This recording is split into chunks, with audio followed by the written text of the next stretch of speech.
नमस्कार। इस वीडियो में हम भारत के अंदर बेरोज़गारी बढ़ने के कारणों के बारे में जानेंगे, यानी कि causes of increasing unemployment in India.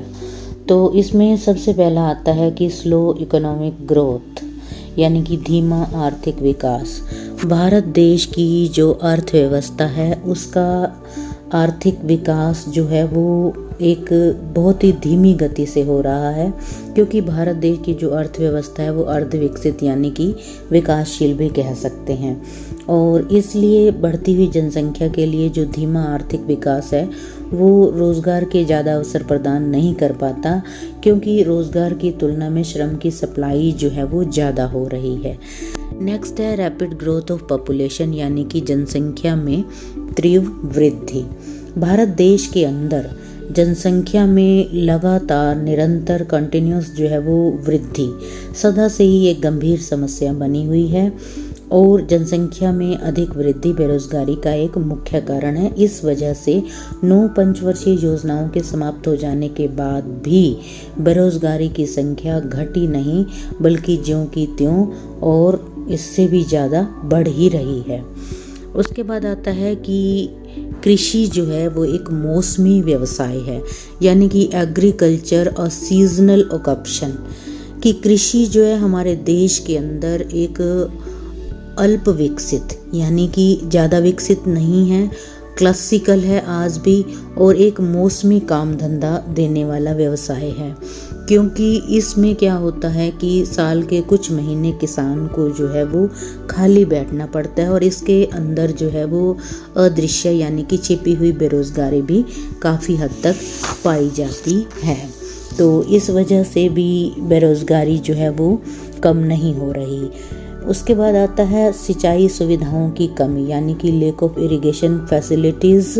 Bharat में 9 पंचवर्षीय योजनाओं के बाद भी केवल 34% कृषि क्षेत्रफल पर सिंचाई की सुविधाओं का प्रबंध हो पाया है, और इस वजह से सिंचाई की सुविधाओं के अभाव में केवल एक ही फसल उत्पन्न की जाती है, और किसानों को काफ़ी समय तक बेरोज़गार रहना पड़ता है।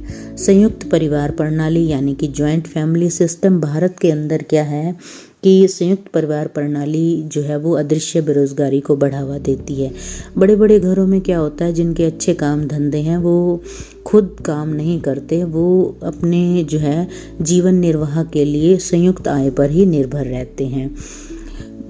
इस एक बात यहाँ और भी ध्यान देने योग्य है कि जो संयुक्त परिवार प्रणाली है कुछ समय से लगभग 5-6 सालों से वो टूट रही है, लेकिन इससे कुछ व्यक्ति ही काम उन्हें प्राप्त हुआ है।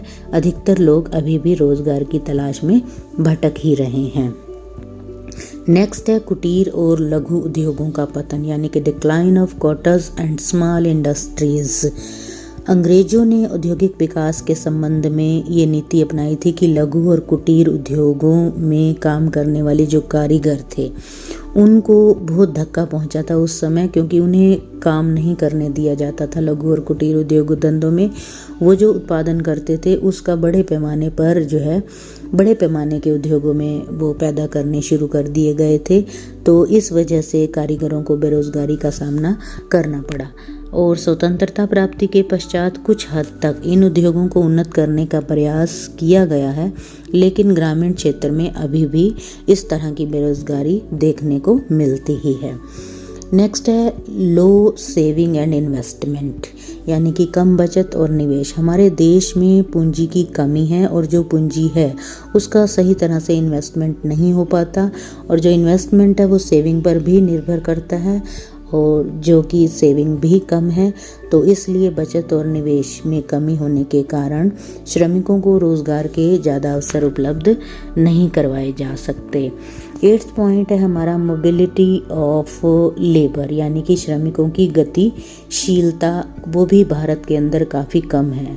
भारत के अंदर लोग अपने परिवारों को छोड़कर जहाँ पर काम धंधा मिलता है वहाँ पर नहीं जाना पसंद करते। तो इस वजह से भी भारत के अंदर बेरोज़गारी वो ज्यों की त्यों ही बने हुए हैं। कुछ स्थान ऐसे हैं जहाँ पर बहुत अच्छा काम मिलता है, लेकिन लोग जो हैं वो अपने परिवारों को छोड़कर वहाँ पर जाना पसंद नहीं करते क्योंकि वहाँ की जलवायु, रीति रिवाज, रहन सहन के में जो है वो उनके बाधा आती है। तो इस वजह से श्रम की गतिशीलता नहीं हो पाती और उनकी गतिहीनता बेरोज़गारी को ही बढ़ावा देती है। तो ये थे भारत देश के अंदर बेरोज़गारी बढ़ने के कुछ कारण। चैनल को सब्सक्राइब, वीडियो को लाइक व शेयर अवश्य करें।